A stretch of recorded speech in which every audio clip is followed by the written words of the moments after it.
and also 16 and 17.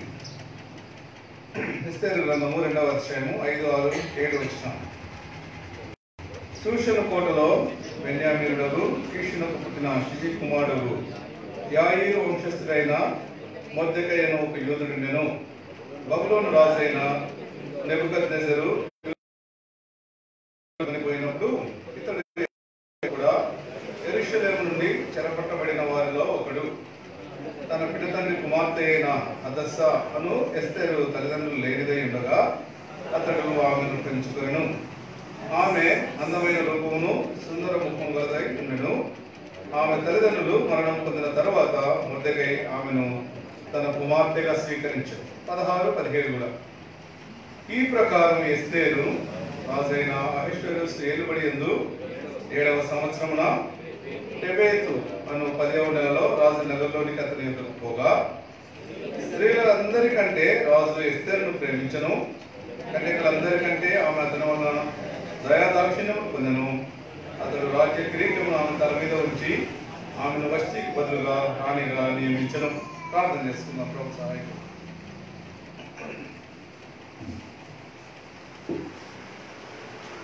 ప్రేమగల మా తండ్రి, పరిశుద్ధమైన మా గొప్ప దేవ, హృదయకాలంలో ఆత్మతో సత్యముతో మిమ్మల్ని ఆరాధించడానికి మమ్మల్ని సంసిద్ధులుగా చేయండి.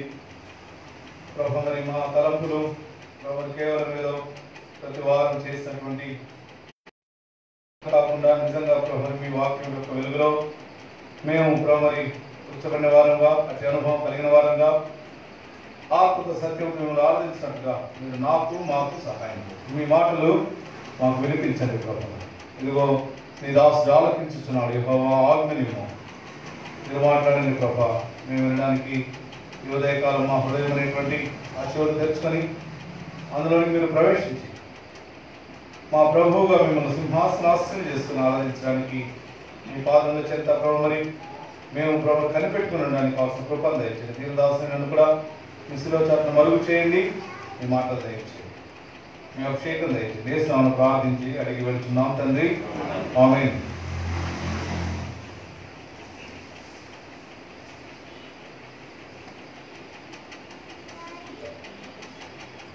ప్రభువును ఆరాధించడానికి మనకున్నటువంటి అతి శ్రేష్టమైనటువంటి అతి దివ్యమైనటువంటి ఒకే ఒక కారణం ఏంటంటే ఎక్కడో పడి ఉన్నటువంటి దౌర్భాగ్యమైన స్థితిలో ఉన్నటువంటి మనలను ఆయన లేపి స్థానంలో కూర్చున్న సంబంధంగా లేకపోతే లోకరీతిగా అనుకుంటామేమో చాలా సందర్భాల్లో. ఆత్మీయమైనటువంటి ఉన్న స్థానంలో ప్రభు మనల్ని కూర్చుండబెట్టాడు. ఎవరితో కూర్చుండబెట్టాడు అంటే రాష్ట్ర పత్రికలో రాసిన మాట ఏంటంటే ఆయన క్రీస్తుతో కూడా మనం బ్రతికించి క్రీస్తుతో కూడా ఆయన పరలోకమందు కూర్చుండబెట్టిన అనే మాట. ఇది చాలా దివ్యమైనటువంటి సంగతి. అందుకు ప్రభువును ఆరాధించడానికి మనం బద్దులమైనాం. ప్రభువును ఆరాధించి ఆయన ఘనపరచడానికి, ఆయన శ్లాఘించడానికి, ఆయన కొనియాడడానికి, ఆయన పాదముల చెంత ఆయన సన్నిధిలో చేరి సమాజ మందిరంలో ఆయన పాదమును ముందు పెట్టుకోవడానికి మనం ఎంతైనా మరి బద్దులంగా ఉంటాం. ఇది మన బాధ్యత కాదు, కానీ అసంకల్పితంగా మనలో నుండి రావాల్సినటువంటిది ఆరాధన.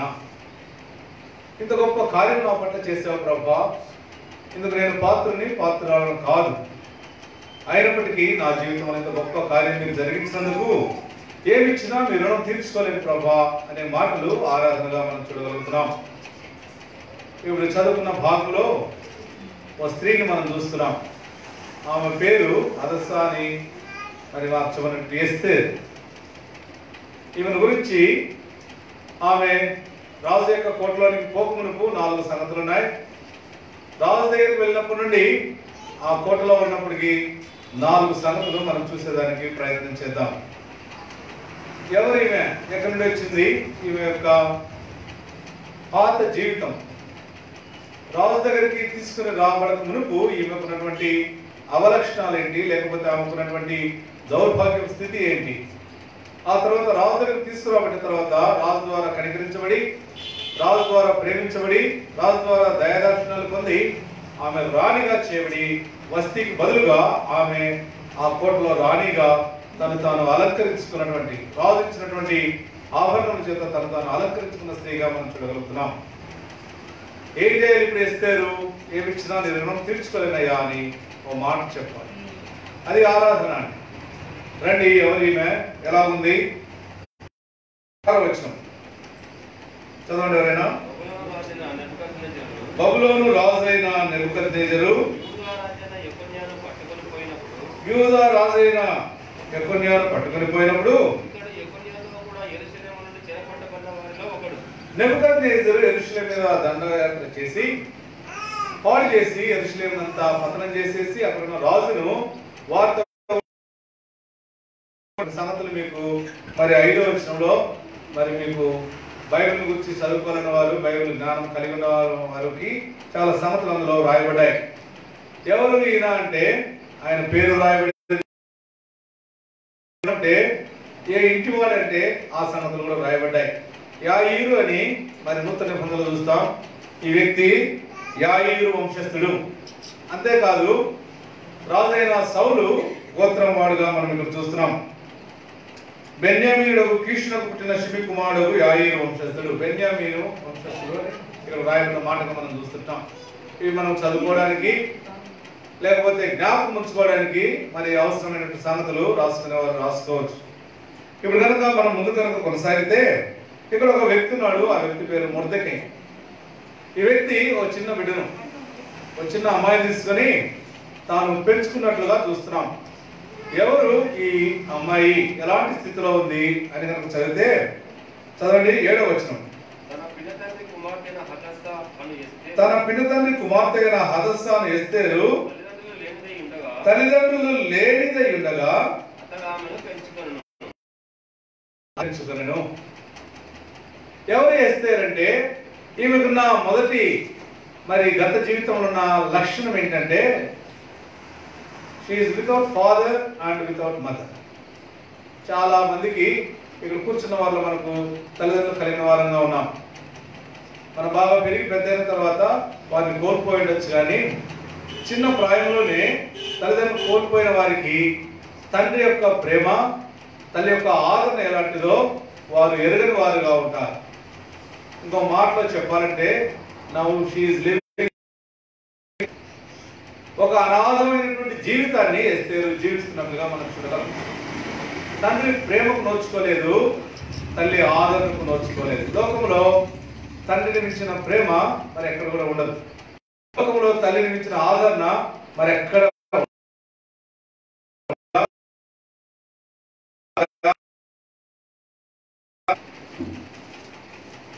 యెషయా 66:13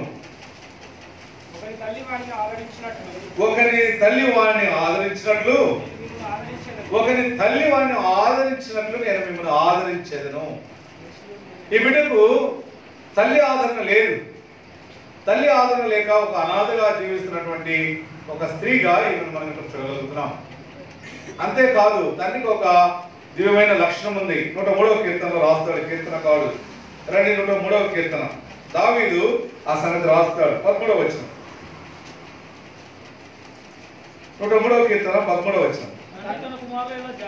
తండ్రి తన కుమారుల ఎడల జాలి పడినట్లు తండ్రి జాలి ఉంటుంది. He will pity upon the children. పిల్లల పట్ల తండ్రికి చాలా ప్రేమ, చాలా జాలి ఉంటుంది. తల్లి బిడ్డలను ఆదరిస్తుంది. తండ్రి కోపడినప్పుడు, తండ్రి బిడ్డలను కొట్టడానికి వచ్చినప్పుడు తల్లి ఆ బిడ్డను పక్కకు తీసుకుని వెళ్ళి ఆదరిస్తుంది. తండ్రికి చెప్పాల్సిన మాట చెప్పి బిడ్డను ఆదరిస్తుంది. ఇది తల్లిదండ్రులు ఇచ్చేటువంటి ప్రేమ, ఆదరణ. ఈ ఎస్తేరుకు తండ్రి ప్రేమ కానీ, తండ్రి దయ కానీ, తల్లి ఆదరణ కానీ లేని స్థితిలో ఉంది. మొదట ఉన్నటువంటి లక్ష్యం ఏంటంటే ఈమెకు తల్లి లేదు, తండ్రి లేదు, కనుక ఒక అనాథగా తన జీవితాన్ని కొనసాగిస్తుంది. అలాంటి స్థితిలో నెబుకద్నెజరు రాజు ఆయన ఇచ్చినప్పుడు వారిలో ఈ బిడ్డ కూడా అక్కడ మనం చూస్తుంటాం.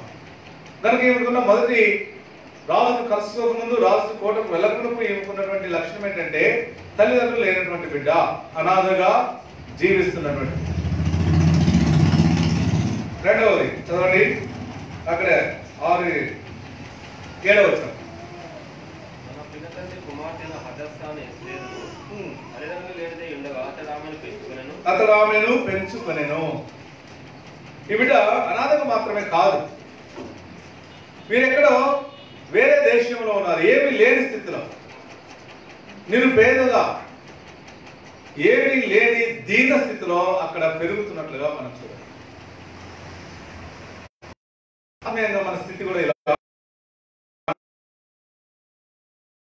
తండ్రి కనుక మనకు చూపించకపోయి ఉంటే, ఆయన మనం తల్లి వలె ఆదరించకపోయి ఉంటే, మనం కూడా లోకంలో అనాథలుగా ఉండేవారు.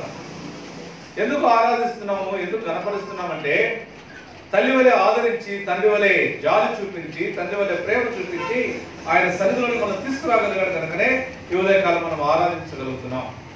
రెండవది, బిడ్డ దౌర్భాగ్యమైన నిరుపేద స్థితిలో ఉన్నట్లుగా మనం చూడగలుగుతున్నాం. తనకు తండ్రి గాని తండ్రి పెంచుతున్నాడు. బహుశా వారి దేశంలో, వారి ప్రాంతంలో వారు అన్ని అంది ఉండేవేమో, ఎక్కడో చెరపట్టబడినటువంటి స్థలంలో ఉంది కనుక ఏమి అందుకునే స్థితిలో లేదు, ఏమి ఇవ్వగలిగిన స్థితిలో కూడా మొదకై లేనట్టుగా మనం వారు బానిసలుగా చెరలో ఉన్న వారుగా ఉన్నారు, నిరుపేదలుగా ఉంటున్నారు. ఆత్మీయంగా నీవు నేను కూడా వీఆర్ స్పిరిచువల్లీ ఆర్ఫన్స్, అనాథలం. రెండవదిగా వీఆర్ స్పిరిచువల్లీ బ్యాంక్. ఆత్మీయంగా చాలా దౌర్భాగ్యమైన స్థితిలో ఏమీ లేని నిరుపేదలుగా మనం ఉంటున్నాం. అందుకనే ప్రభువైన యేసుక్రీస్తు వారు ఆయన భూమిపైకి నిన్ను నన్ను లేని దాని నుండి ఉన్నదాన్ని ఇవ్వడానికి వచ్చాడు. అపోస్తలుడైన పౌలు ఆ మాట రాస్తాడు. కొరింథీయులకు రాసిన 2వ పత్రిక 8వ అధ్యాయము 9వ వచనం చదవండి. మీరు మన ప్రభువైన యేసుక్రీస్తు కృపను ఎరుగుదురు కదా, మీరు మన ప్రభువైన యేసుక్రీస్తు కృపను ఎరుగుదురు కదా, ఆయన ధనవంతుడైయుండియు మీరు తన దారిద్ర్యం వలన ధనవంతులు కావాలని. ఇప్పుడు చెప్పండి, ఎవరు ఈ బిడ్డ? ఎస్తేరు దారిద్ర్యాలుగా భూమిపైన ఆత్మీయంగా ఉన్నటువంటి జీవించే నీవు నేను ఉన్నా. అయితే ఆయన కుమారుడు యేసుక్రీస్తు వారిని భూమిపైకి ఆయన పంపించడం ద్వారా ఆయన మన జీవితాల్లో చేసిన గొప్ప కార్యం ఏంటంటే, ఆయన ధనవంతుడైన భూమిపైకి రావడాన్ని బట్టి మన దారిద్ర్యతను ఆయన తీసుకుని ఆయన ధనవంతులుగా ఆయన చేశాడు. ఎస్తేరు రెండవ లక్ష్యం ఏంటంటే, చాలా బీదగా దారిద్ర్యమైన స్థితిలో తాను అక్కడ జీవిస్తున్నట్టుగా మనం చూడగలుగుతున్నాం. మూడవది ఎక్కడుంది? 6వ వచనం చదవండి. బబులోను రాజైన నెబుకద్నెజరు యూదా రాజైన యెకొన్యాను పట్టుకొని పోయినప్పుడు ఇతడు యెకొన్యాతో కూడా యెరూషలేము నుండి చెరపట్టబడిన వారిలో ఒకడు. మూడవది, చెరపట్టబడినటువంటి ఆ యొక్క జనాంగంలో ఉంది, తాను కూడా చెరలో ఉంది. మొదటిది అనాథగా ఉన్నటువంటి స్త్రీ, దారిద్ర్యంతో నిరుపేదగా ఉన్నటువంటి స్త్రీ. మూడవదిగా తాను చెరపట్టబడినటువంటి స్థితిలో, దౌర్భాగ్యమైన స్థితిలో ఉంది. సాధారణంగా మనకు చాలా మంది పెద్దవారు మరి కర్నూలులో ఉన్న వారికి తెలుస్తుంది. మధునగర్ ఇప్పుడు ఆ చికెన్ సెంటర్ దగ్గర పోతే ఆ గృహాలను కూడా ఎవరి కోసం కట్టారంటే కాంతి షీపులు అనేవారు. వారు బంగ్లాదేశ్ నుంచి వచ్చిన వారి కోసము ప్రభుత్వం వారు ఇందిరాగాంధీ కాలంలో కట్టించి ఇచ్చింది. బంగ్లాదేశ్ వారంటే మనకు చాలా ప్రేమ కాబట్టి భారతదేశానికి వారి కోసం ఆ ఇల్లు కట్టించింది. వాళ్ళు ఏమనేవారంటే వారిని పరదేశులు అనేవారు. ఇప్పుడు ఎస్తేరు ఎవరు? నిరుపేద ఆమె. తను ఎలా? మూడవదిగా పరదేశిగా. కాదు, ఇది తన ఊరు కాదు, తన ఎక్కడో చెరలో కొనిపోబడి చెరలో ఎలాంటి స్థితిలో ఉందంటే, ఆమె చెరపట్టబడినటువంటి పరదేశిగా ఉన్నటువంటి స్థితిలో తాను ఉండింది. మనం ఎవరము? అపోస్తలుడైన పౌలు ఎఫెసీయులకు రాస్తూ 2వ అధ్యాయము 11వ వచనం నుండి ఆ మాటలు రాస్తున్నాడు. చదవండి ఆ మాట కూడా. ఎఫెసీయులకు రాసిన పత్రిక 2వ అధ్యాయం. ఆ కాలమందు ఇశ్రాయేలీయులతో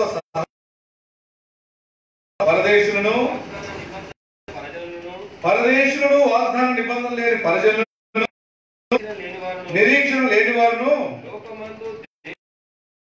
లోకమందు దేవుడు లేని వారునై ఉండి We were far away from. ఈ బిడ్డ తన గృహానికి, తన ఊరికి, తన వారికి చాలా దూరంగా, చాలా దీనమైన స్థితిలో, అనాథగా మాత్రమే కాదు, నిరుపేదగానే కాకుండా పరదేశిగా ఉంది. ఏ పరదేశులకు మరి ఆ జనాంగానికి ఉండూరు వాళ్ళకు ఏంటి వేదం అంటే, ఎప్పుడు ఆ గృహాలు ఖాళీ చేసుకోమంటే అప్పుడు వెళ్ళిపోవాలి.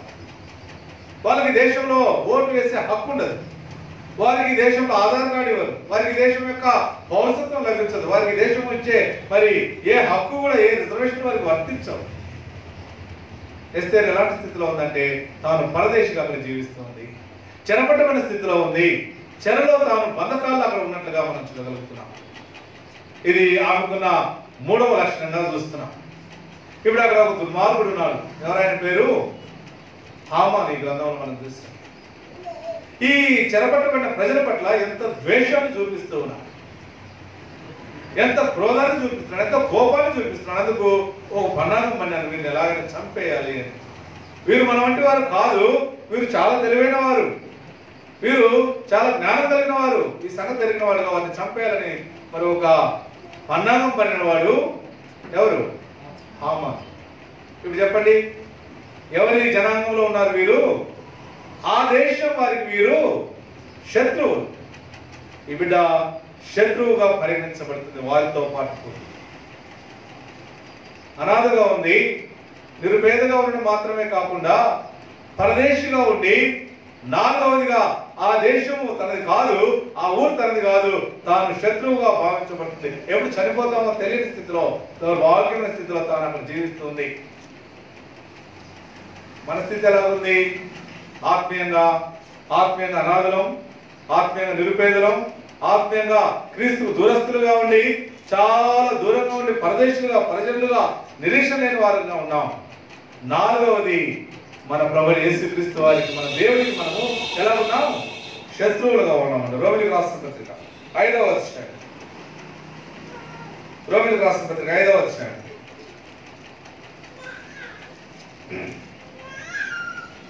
10వ వచనం. ఏలయనగా శత్రువులమై ఉండగా ఆయన కుమారుని మరణం ద్వారా మనము దేవుడితో సమాధానపరచబడిన ఎడల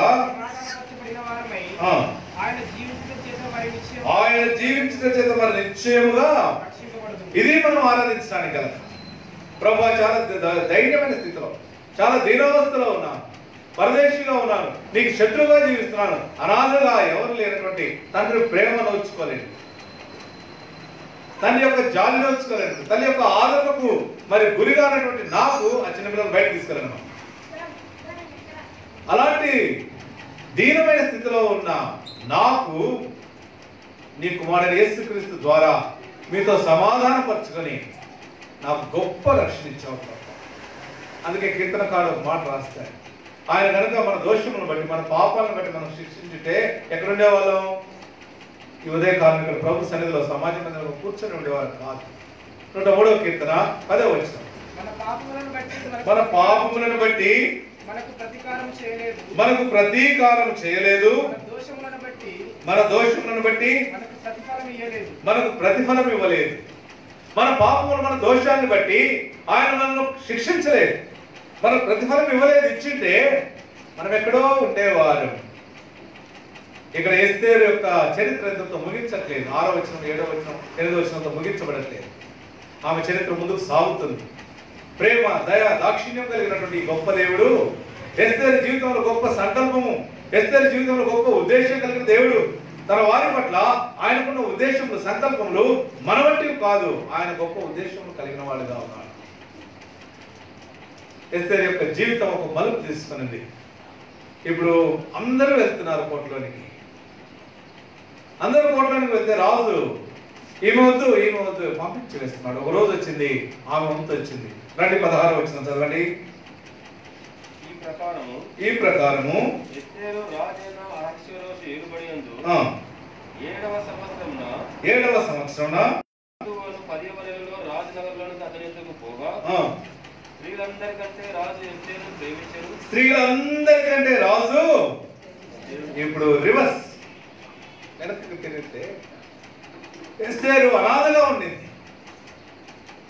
తల్లి ఆదరణ లేనిది, తండ్రి ప్రేమ, తండ్రి దయ ఏమాత్రం కూడా రుచి చూడండి, తండ్రి యొక్క జాలిని అనుభవించినటువంటి ఎస్తేరు జీవితంలో ఒక గొప్ప కార్యం జరుగుతున్నట్లుగా చూడగలుగుతున్నాం.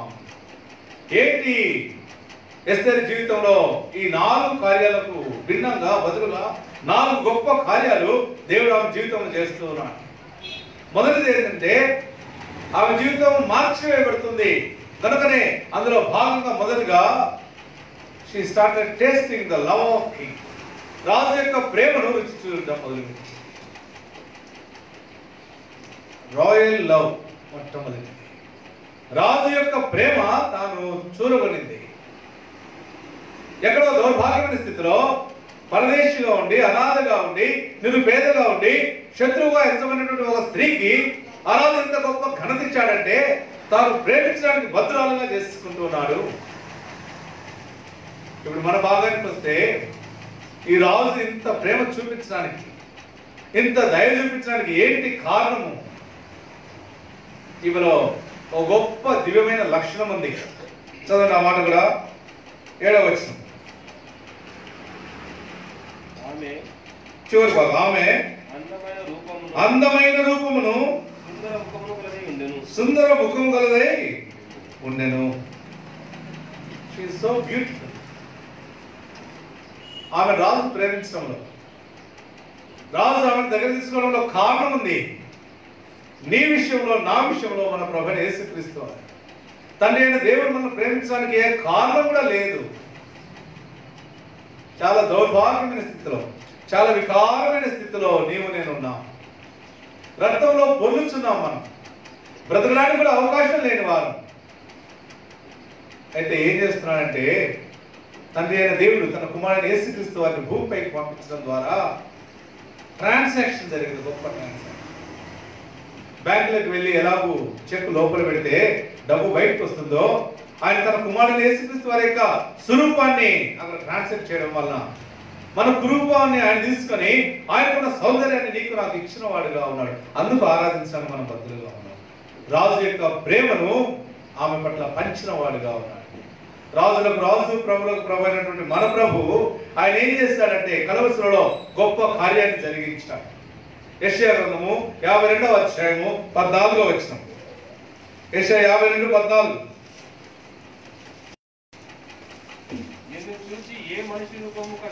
నిన్ను చూచి ఏ మనిషి రూపము కంటే అతని ముఖమును నర రూపము కంటే అతని రూపమును చాలా వికారమని చాలా మంది ఎలా విస్మయమందిరో అలాగే అతడు అనేక జనులను. నిన్ను చూచి ఏ మనిషి రూపము కంటే అతని ముఖము నర రూపము కంటే అతని రూపమును చాలా వికారమని. His image was marred. ఆయన యొక్క సారూప్యం, ఆయన సౌందర్యము కొట్టివేయబడింది. ఆయన సారూప్యం, ఆయన ముఖ సౌందర్యం అంతా కూడా నలిపివేయబడింది. ఆయన ముఖ సౌందర్యం అంతా కూడా చెరిపివేయబడింది. కొరడా దెబ్బల చేత, వెంట్రుకలు లాగివేయడం ద్వారా, ముఖం మీద ఉమ్మి వేయడం ద్వారా యేసు ప్రభువు వారి యొక్క సారూప్యం అంతా కూడా మారిపోయింది. ఏంటి కారణం అంటే కురూపులుగా ఉన్న మనల్ని, దౌర్భాగ్యమైన స్థితిలో ఉన్న మనల్ని ఆయన సంపూర్ణంగా మార్చివేయడానికి. ఎలా ఉన్నాం మనము? యెషయా గ్రంథం 1వ అధ్యాయం 6వ వచనం. యెషయా 1:6. అరకాలు మొదలుకొని తల వరకు స్వస్థత కొంచెమైనను లేదు. తల వరకు స్వస్థత కొంచెమైనను లేదు. ఎక్కడ చూచినను గాయములు, దెబ్బలు, పచ్చి పుండ్లు, అవి పిండబడలేదు, కట్టబడలేదు. ఇంగ్లీష్ లో చాలా డిఫరెంట్ వర్డ్. ఆ మాట బాగా కనుక విశ్లేషణ చేస్తే, బాగా మంచి అనాలిసిస్ కనుక మనం చేసినట్లయితే ఇది ఒక కుష్ఠరోగంలో సాదృశ్యంగా మనం సాగుతుంది. మానవుని స్వరూపం ఎలా ఉందంటే మానవుడు కుష్ఠరోగి. మానవుని యొక్క ఆత్మమైన ధైర్యమైన స్థితి ఎలా ఉందంటే కుష్ఠరోగంతో నిండిపోయిన మానవుడిగా ఉన్నాడు. ఇంగ్లీష్లో ఏముందంటే wounds, bruises. ఇంగ్లీష్ ఉంటే Book of Isaiah chapter 1:6. English ఉన్నవారు ఎవరైనా? and putrefying sores వస్తాయి. చాలా సంవత్సరాల కింద కేసు కెనాల్ వెంబడి కనుక మనం వెళ్ళినట్లయితే ఆ వినాయక ఘాట్ నుంచి కిందికి వెళ్తే ఒక కాలనీ ఉండేది, పుస్తోగుల కాలనీ.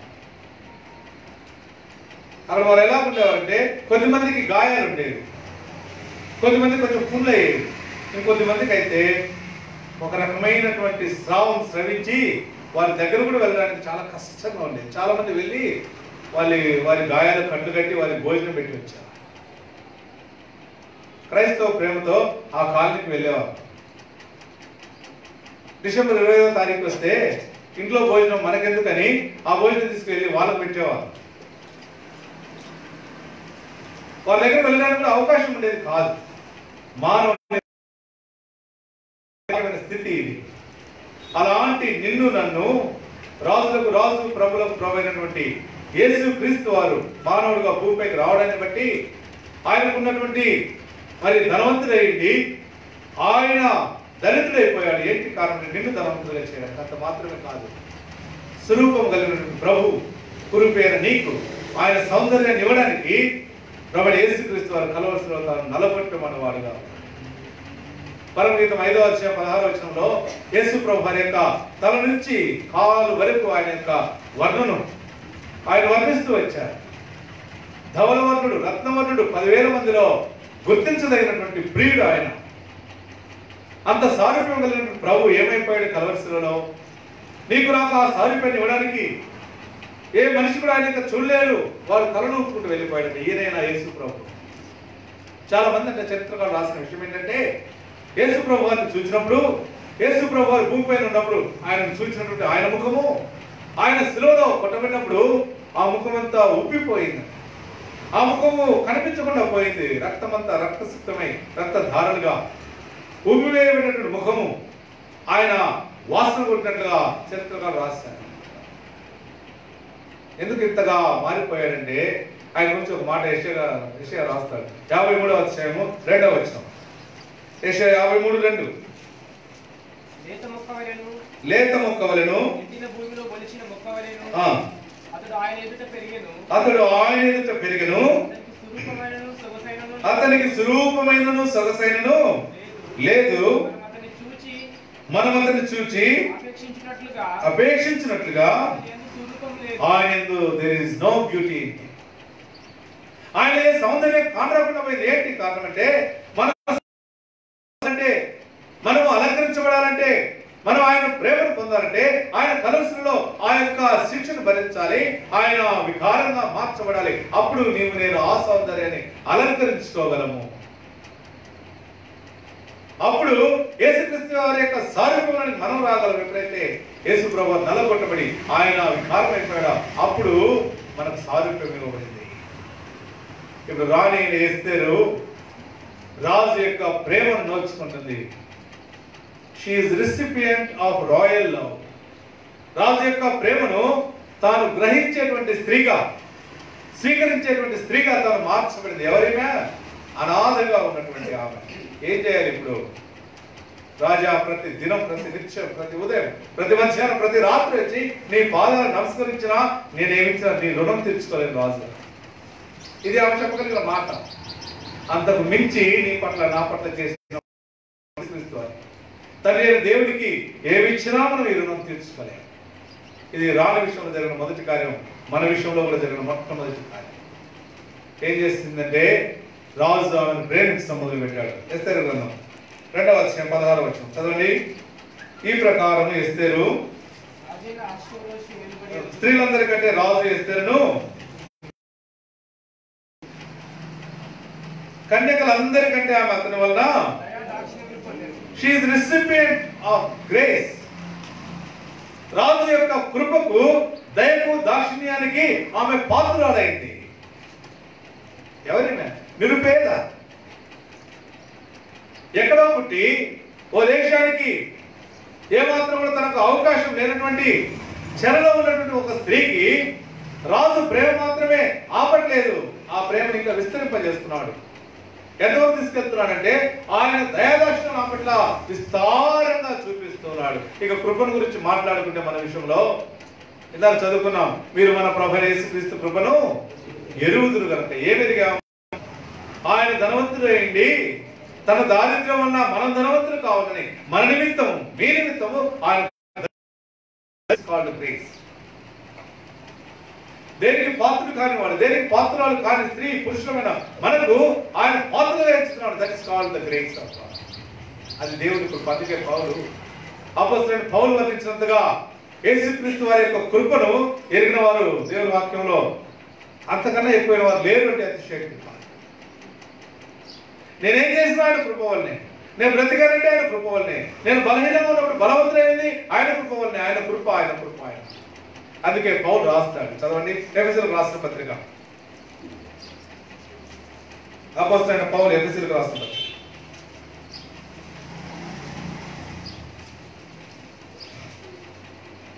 ఒక మాట, దివ్యమైన మాట రాస్తాడు. 6వ వచనం, 2:6. క్రీస్తు యేసునందు ఆయన మనకు చేసిన ఉపకారం ద్వారా అత్యధికమైన తన కృపా మహదైశ్వర్యమును రాబోవు యుగములలో కనపరచు నిమిత్తము. అత్యధికమైనటువంటి తన కృపా మహదైశ్వర్యం, the riches of grace, exceeding and abundant grace. రాజు దయా దాక్షిణ్యాలు రాణి పట్ల చూపిస్తున్నాడు. She is recipient of not only the love of king and also recipient of grace. రాజు యొక్క కనికరాన్ని, రాజు యొక్క కృపను, రాజు యొక్క దాక్షిణ్యాన్ని ఆమె పొందిన స్త్రీగా మనం చూస్తున్నాం. గ్రేస్ అండ్ కైండ్నెస్ అని రాయబడింది ఇంగ్లీష్. ఆయన దయను పొందిన స్త్రీగా ఇక్కడ ఎస్తేర్ చూస్తున్నాం. ఒకవేళ వారు కనుక వీరు శత్రువులు, వీరు చెరపట్టబడిన వారు అని చంపివేస్తుంటే ఎస్తేర్ మిగిలి ఉండేది కాదు. దేవుని కృప ఆమె పట్ల అత్యధికంగా, కృపా మహదేశ్వరిని బట్టి ఆమెను రాజపురం అంతఃపురంలోకి తీసుకురాబడుతుంది. మొదటిది రాయల్ లవ్, రెండవదిగా recipient of royal grace and kindness. మూడవదిగా ఏం చేస్తున్నాడు రాజు? చదవండి 17వ వచనం. అతడు రాజ్య కిరీటమును, మూడవది recipient of royal honor and crowning. రాజు యొక్క రాచరికం యొక్క ఆ గొప్ప ఔన్నత్యాన్ని ఆమె స్వీకరిస్తుంది. ఇప్పుడు పాత్రాలు కాదు, ఆయన రాజు, అందుకు పాత్రాలుగా ఆమె చేస్తుంది. ఎక్కడో పరదేశిగా ఉంది. సోనియా గాంధీ గారు ప్రధానమంత్రి కావాలంటే ఈ దేశం ఒప్పుకోలేదు. ఈ దేశం ఒప్పుకున్నా కొంతమంది దౌర్భాగ్యులు ఒప్పుకోలేదు. ఏంటి కారణం అంటే ఈమె మా దేశస్తురాలు కాదు, మన దేశస్తురాలు కాదు, ఈమె ఇటలీకి సంబంధించిందన్న. ఈ రాజు ఈమె నాకు వస్తీకి బదులుగా రాని కావాలి. ఈ క్రౌన్ ఆమె తల మీద కిరీటం ఉంచుతున్నాడు. మన ప్రభువైన తండ్రి అయిన దేవుడు మన పట్ల ఎన్ని కిరీటాలు ఉంచాడు? ఎన్ని కిరీటాలు చెప్తారా? ఎన్ని కిరీటాలు ఉంచాడు? లెక్కలేని కిరీటాలు ఉన్నాయి దేవుని వాక్యంలో. చాలా సార్లు కొన్ని కిరీటాల గురించి మనం ధ్యానిస్తూ ఉంటాం. పౌలు అంటాడు, మీరే కదా మా అతిశయ కిరీటం, ద క్రౌన్ ఆఫ్ రిజాయిస్. దేవుడు మీ కొరకు నీతి కిరీటం ఉంచాడు. నాకు మాత్రమే కాదు, ఆయన రెండవ రాకడ యొక్క ఆయన అపేక్షించే వారందరికీ కూడా, those who love the second coming of Christ, యేసుక్రీస్తు వారి యొక్క రెండవ రాకడ ఎవరైతే ప్రేమిస్తున్నారో, అపేక్షిస్తున్నట్టు వారందరికీ ఏముంది? నీతి కిరీటం, ద క్రౌన్ ఆఫ్ రైచియస్నెస్. యాకోబు రాస్తాడు, యోహాను రాస్తాడు, ద క్రౌన్ ఆఫ్ లైఫ్, జీవ కిరీటం ఉంది మనం. అంతేకాదు కీర్తనకాడు రాస్తాడు 103వ కీర్తన,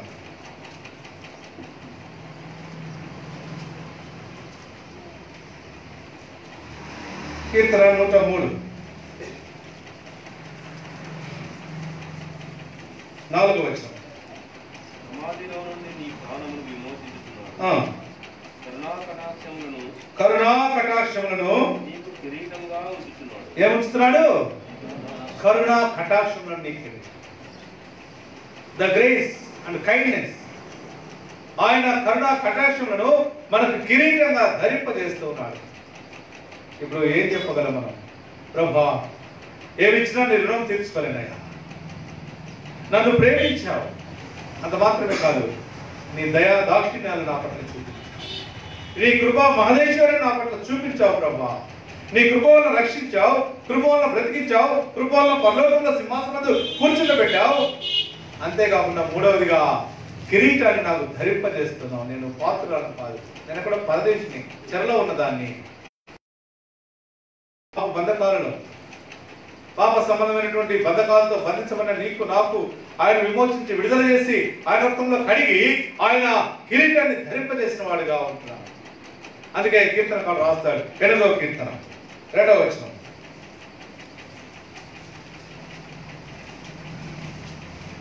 కీర్తన 8. శత్రువులను పగతీర్చుకున్న వారిని మాన్పివేయుటకై నీ విరోధులను బట్టి బాలులయొక్కయో చంటిపిల్లలొక్కయో స్తుతుల మూలమున నీవు ఒక దుర్గము స్థాపించున్నావు. నీ చేతి పని అయిన నీ ఆకాశములను నీవు కలుగజేసిన చంద్ర నక్షత్రమును నేను చూడగా నీవు మనిషిని జ్ఞాపకం చేసుకున్నకు వాడు ఏ పాటి వాడు నీవు నరపుత్రుని దర్శించుటకు వాడు ఏ పాటి వాడు. దావీదు రాజు రాత్రి పైకి వెళ్ళాడు, తన ప్యాలెస్ పైకి వెళ్ళాడు. ఆకాశాన్ని నక్షత్రాన్ని చూస్తూ అప్పుడు వచ్చింది ఆలోచన, ఇంత గొప్ప రమ్యమైనటువంటి సృష్టిని దేవుడు నాకు సృష్టించాడే, అందులో నన్ను ఉంచాడు. ఈ చంద్రుడిని చూస్తే ఇంత విశాలమైన చంద్రుడే, ఈ నక్షత్రాన్ని చూస్తే ఇంత పగులు, సూర్యుని చూస్తే ఎంత పెద్ద సూర్యుడు, దరిదాపులో కూడా వెళ్ళడానికి అవకాశం లేదు. వాటితో పోల్చుకుంటే నేను కేవలము నథింగ్, నేను శూన్యము, నేను జీరో అన్నిటి ముందు. అయితే ప్రభా నువ్వు సూర్యుని వదిలివేశావు, చంద్రుని వదిలివేశావు, నక్షత్రాలు వదిలివేశావు, అంతేకాదు ఆకాశ భూమిని వదిలివేశావు. నన్ను పట్టుకున్నావేంటి ప్రభా? నరమాత్రుని దర్శించడానికి నేను ఏ పాటి వాడిని? ఎంత ఘనత ఇచ్చావు, నా తండ్రి తిరస్కరించాడు. వాడు పనికిరాలే అన్నాడు, కనిష్ఠుడు అన్నాడు, ఆయన నువ్వు నన్ను చేయబట్టుకున్నావు. సమయాలు వెళ్ళిపోదాం అనుకున్నావు, సమయాలు మరలా పిలిచి సమయాలతో నాకు అభిషేకించావు. ఏమిచ్చినా నీ రుణం తీర్చుతాడు. అక్కడ కూడా ఆయన రాస్తాడు, అక్కడ కూడా ఒక కిరీటం ఉంది. చదవండి 4వ వచనం 5వ వచనం. దేవుని కంటే వాడిని కొంచెం తక్కువగా చేస్తున్నావు, మహిమా ప్రభావములతో ద క్రౌన్ ఆఫ్ గ్లోరీ. మహిమా ప్రభావం పేరు రాస్తాడు, వాడవాలని మహిమా కిరీటం మీకుంది. 5వ అధ్యాయంలో పెద్దలారా, సంఘాన్ని కాచేటువంటి దేవుడు మీకు అప్పగించిన పని పరిచయం చేసే వాళ్ళ జాగ్రత్త, మీకు దేవుడు ఒక కిరీటాన్ని ఉంచాడు. It is never fading. భూ సంబంధమైన కిరీటాలకు మరలా మెరుగు పెడతారు, భూ సంబంధమైన కిరీటాలకు మరలా తరిగిపోయిన దానికి మరలా బంగారం బతికిస్తారు. దేవుడిచ్చే కిరీటానికి అది తరుగు లేదు, దానికి మెరుగు పెట్టాల్సిన అక్కర్లేదు. వాడబారని మహిమ కిరీటం. ఎంతగా నన్ను ఇంత గొప్ప చేసావు ప్రభు, ఏమిచ్చినా నీ రుణం తీర్చుకోలేనయ్యా. అనాథనైన నన్ను ప్రేమించావు, ఏమి లేని నిరుపేదనైన నన్ను ధనవంతులుగా చేశావు. గురువుడిగా ఉన్న నాకు నీ సౌందర్యాన్ని నా పైన ఆపాదింపజేసావు ప్రభా. ఇది చాలదు అన్నట్టుగా కిరీటం పెట్టావు ప్రభా నా మీద. 4వ కార్యం చదవండి. ఎస్తేరు 2వ అధ్యాయం 17వ వచనం చివరి భాగం. ఆమెను వస్తీకి బదులుగా రాణిగా నియమించారు. The glorious, the utmost thing the king decided to do. She not only received the favor, ఆయన దృష్టిలో దయాదర్శనం మాత్రమే కాదు, ఈమె నేను కిరీటం పెడుతున్నాను. కిరీటం పెట్టినంత మాత్రాన ఏదో బహుమానం ఇచ్చారనుకుంటున్నారేమో. కిరీటంతో she is going to be queen. England దేశానికి రాణికి పట్టాభిషేకం చేసినప్పుడు ప్రపంచం కళ్ళు సరిపోలేదు. ఎంత వైభవంగా చేశారో, ఎంత గొప్పగా, ఎంత ఘనంగా ఆమెను పట్టాభిషేకం చేశారో. రాజు అహష్వేరోషు ఎస్తేరు విషయంలో 4వ చివరిది ఆంకాన్ని సంపూర్ణం చేస్తారు. ఆమెను రాణిగా చేశాడు వస్తీకి బదులుగా. జాగ్రత్త, అంతఃపురంలో ఉన్న వాళ్ళరా, ఇంతకు ముందు ఉన్నటువంటి ఎస్తేరు అనుకోవద్దండి. ఈమె రాణి, వస్తీకి బదులుగా. She's going to be queen forever. ఆమెనంత వరకు ఆమె రాణిగా ఉంటుంది. ఏమైంది ఆమె రాణిగా చేయబడితే? 5వ అధ్యాయం 1వ వచనం. మూడవ దినమందు ఎస్తేరు రాజభూషణములను ధరించుకొని రాజనగరు యొక్క ఆవరణములో రాజు సన్నిధికి వెళ్ళి నిలిచెను. రాజు సన్నిధికి వెళ్ళి she adorned with the garments. రాణికి ఇవ్వబడిన అలంకరణ తీసుకొని అలంకరించుకున్నది వెళ్ళి నిలబడింది అక్కడ. దౌర్భాగ్యమైన స్థితిలో తల్లి తండ్రి ప్రేమకు, వారి ఆదరణకు, వారి దయాదర్శనం నోచుకున్నటువంటి ఒక నిరుపేదైనటువంటి స్త్రీ, పరదేశిగా ఉన్నటువంటి స్త్రీ, ఆ దేశానికి విరోధంగా శత్రువుగా ఎంచబడినటువంటి ఒక స్త్రీకి ఈ రాజు ఎంత గొప్ప ఘనతలు ఇస్తున్నాడంటే ఆమెకు ప్రేమ చూపించాడు, ఆమె పట్ల దయాదర్శనం చూపించాడు, ఆమెకు కిరీటాన్ని పెట్టి అలంకరించాడు. అంతేకాదు ఇప్పుడు రాణిగా ఉన్నతమైన స్థానంలో తీసుకుని వెళ్ళాడు. ఏం చేయాలి చెప్పు? ఇప్పుడు రాణి ఏం చేయాలి? చెప్పండి మీరు. ప్రతిరోజు వెళ్ళాలి, ఆయన పాదాలు ముట్టుకోవాలి, ఆయన నమస్కారం చేయాలి, ఆయన ఎదుట సాగిలపడాలి. అయ్యా ఇక నాకు జీవితం లేదనుకున్నాం, మా దేశంలో పట్టుకొని వచ్చేటప్పుడు ఎక్కువ చంపేస్తారనుకున్నాం, లేకపోతే ఇదిగో ఈయన కూడా మొదటిగానే చంపేస్తారనుకున్నాం, వారితో పాటు నాకు కూడా మరణమే శరణ్యం అనుకున్నాను. అలాంటి నాకు ఇంత ఉన్నతమైన స్థానం ఇచ్చావు, ఏమిచ్చినా నేను రుణం తీర్చుకోలేను రాజా. కీర్తనకాడు రాస్తున్నా 45వ కీర్తన 45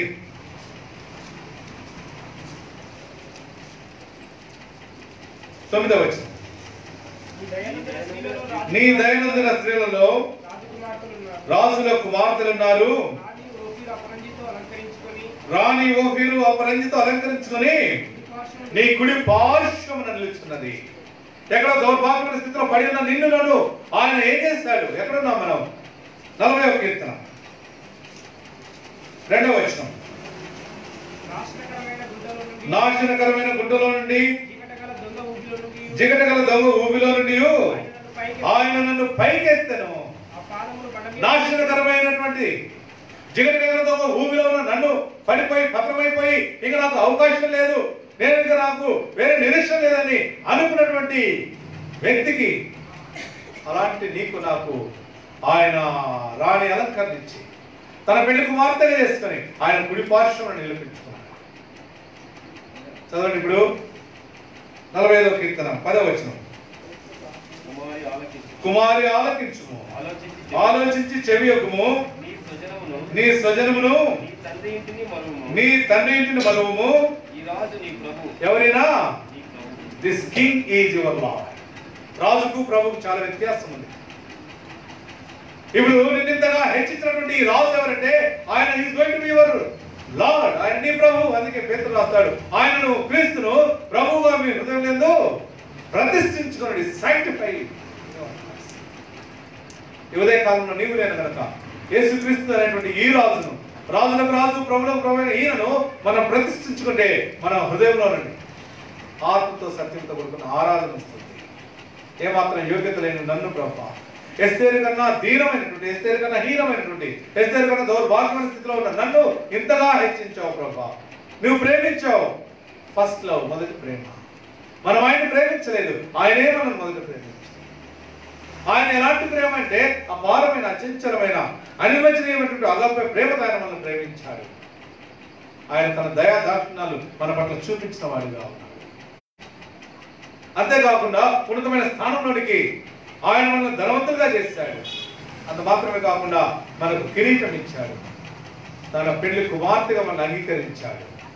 ఈ రాజు నీ ప్రభు కనుక ఏం చేయాలి? చదవండి.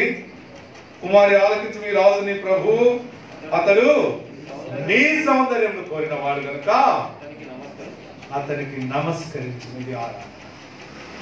ఈ ఉదయకాలం మనం చేయాల్సింది ఏంటంటే, ఎస్తేరు వలె రాజు దగ్గరికి తను వెళ్ళి ఎంత వినమ్రాలుగా తాను రాజుతో చెప్పిన మాట ఇదే ఉంటుంది, అయ్యా ఇలాంటి దౌర్భాగ్యంగా పట్టబడినటువంటి ఓ ధైర్యమైన స్థితిలో ఉన్న అలాంటి స్త్రీని నన్ను బస్తీకి బదులుగా రాణి చేశావు, ఏమిచ్చినా నేను రుణం తెచ్చుకోను. నేను అనాథగా ఉన్నాను ప్రభు, నేను నిరుపేదగా ఉంటిని, నేను చెరలో బంధకాల్లో పరదేశిగా నిరీక్షణ స్థితిలో ఉంటిని, నాకు ఎలాంటి నిరీక్షణ కూడా లేదు. నేను పాపంలో ఉన్నప్పుడు నీకు శత్రువుగా ఉన్నాను ప్రభా. ఇప్పుడు నన్ను నీ పెళ్లి కుమార్తెగా స్వీకరించి ఒక్కొక్క స్థాయిని పెంచుకుంటూ వెళ్ళావు. నా స్థాయిని ఎంతగా పెంచావంటే దీనమైన స్థితిలో అనాథగా ఉన్న నాకు నీ ప్రేమను చూపించి, నీ దయాదాక్షిణ్యాలను చూపించి, నీ కరుణ, నీ దయాని కిరీటాన్ని నా పైన ధరింపజేసి నన్ను నీ పెళ్లి కుమార్తెగా స్వీకరించావు. ఇప్పుడు ఈ ఉదయకాలం లేచి నమస్కారం చేసి సాగిలపడి నీకు మాత్రమే నేను బ్రతకగలను ప్రభా. ఇది మన ఆరాధనగా ఉంటుంది ప్రభు. అట్లు మనం ఆత్మ సత్యంతో ప్రభు ఆరాధించినట్లుగా మనం సహాయం చేయాలి. లేచి నిలబడి